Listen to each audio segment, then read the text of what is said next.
Bonjour, nous avons eu le plaisir de recevoir à l'occasion de ce colloque Projectique 2022 à Agadir, professeur Evelyn Land, conseiller scientifique au HCRS et professeur d'université à Poitiers, plus de 25 ans d'expérience dans le domaine universitaire et qui a donné la conférence plénière ce matin à tous les participants. Bienvenue à Agadir et très ravi de vous recevoir dans cet entretien d'experts. Alors la première question revient sur ce que vous avez présenté ce matin. Vous avez parlé beaucoup des évaluations des structures de formation. Est-ce qu'aujourd'hui, on voit émerger des tendances de création de standards internationaux à la ISO 9001, comme on le voit dans le domaine industriel par exemple? Alors je pense que c'est un petit peu plus complexe que cela. En fait, on a une multitude d'acteurs qui essayent de défendre chacun leur point de vue et leurs critères, et on voit surtout apparaître des différences dans les finalités de ces différents classements ou labels qui sont octroyés par ces organismes, soit d'accréditation, ou organismes de classement, ou organismes d'évaluation. On a des appellations qui sont différentes et qui poursuivent aussi des objectifs qui sont différents.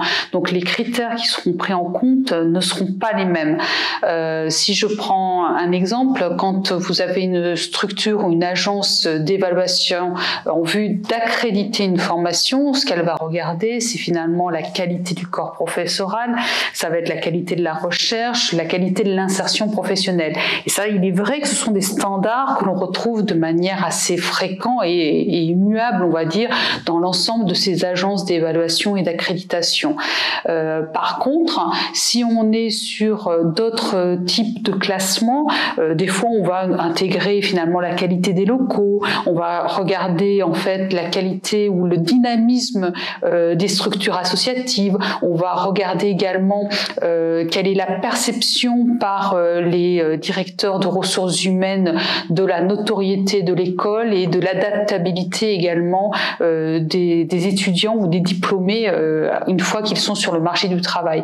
Et là, on voit une multitude de faisceaux d'indicateurs qui ont tous leur intérêt, mais qui n'ont pas forcément, sont pas clairement explicités dans les méthodologies. Quelle va être la pondération qui va être donnée à certains de ces critères par rapport à d'autres.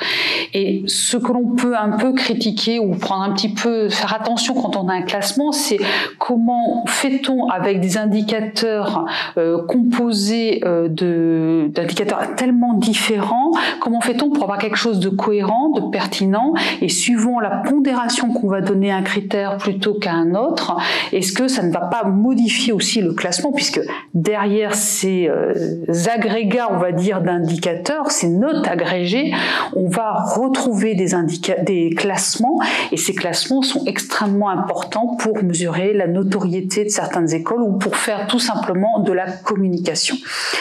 Justement, il y a aujourd'hui énormément de classements qui sont arrivés sur le secteur de l'enseignement supérieur.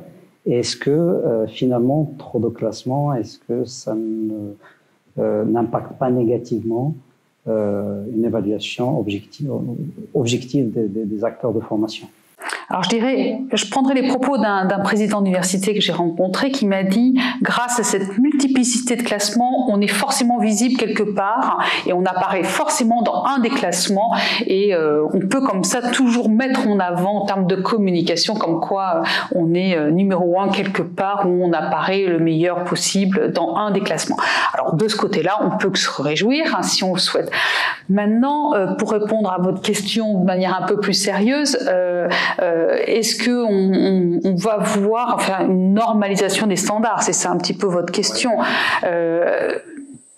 Je pense qu'en fait, comme c'est le gagne-pain de beaucoup d'instances, elles veulent toujours essayer de se distinguer, se différencier les unes des autres. Et elles vont toujours dire que leur critère est meilleur. Voilà. Alors, pour finir, une question qui revient très souvent dans ce colloque, comment réussir la transformation, comment entreprendre la transformation de nos universités par l'acteur humain, comment rendre nos enseignants un peu plus entrepreneurs de changement? Alors je pense qu'il faut déjà remettre au centre les valeurs que l'on souhaite porter, qu'un établissement souhaite porter. Quelles sont ces valeurs, qu'ils soient vraiment très au clair et que ces valeurs soient partagées par l'ensemble des acteurs. Une fois qu'on aura défendu en fait des valeurs communes fortes en termes de pédagogie, en termes de finalité des métiers que l'on veut former, en termes de recherche également, je pense qu'il sera quand même beaucoup plus aisé de porter un projet commun et d'engranger, de mettre en action en fait les acteurs vers des projets innovants, vers de nouvelles formes pédagogiques éventuellement. Je pense que oui, c'est bien d'associer l'humain, il le faut. Il faut associer l'ensemble des parties prenantes en interne, mais pour cela, il faut avoir un projet qui soit clairement défini, c'est-à-dire dans sa finalité, avec des valeurs fortes qui soient également partagées.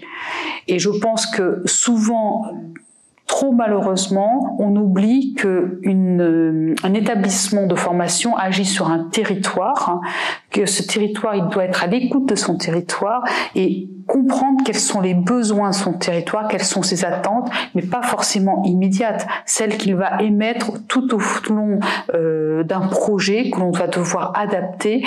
Ça ne veut pas dire qu'on doit toujours tout remettre en cause tous les ans. C'est pas du tout ça. Il faut avoir une ligne stratégique, mais une ligne stratégique avec un objectif final, mais qui soit toujours aussi à l'écoute de l'ensemble des parties prenantes. Donc à la fois en interne à l'organisation, mais également toutes celles qui sont en périphérie. C'est comme ça qu'on arrivera à construire un vrai écosystème, un écosystème qui se construit petit à petit, qui soit à l'écoute des uns des autres, qui soit en interaction également, et que notre projet, notre finalité, on va dire stratégique en tant qu'organisme de formation, aura un sens et pour lequel l'ensemble des acteurs au sein de l'organisation souhaitera contribuer du mieux possible. Yolande, merci beaucoup pour votre conférence et pour cet entretien. Merci à vous.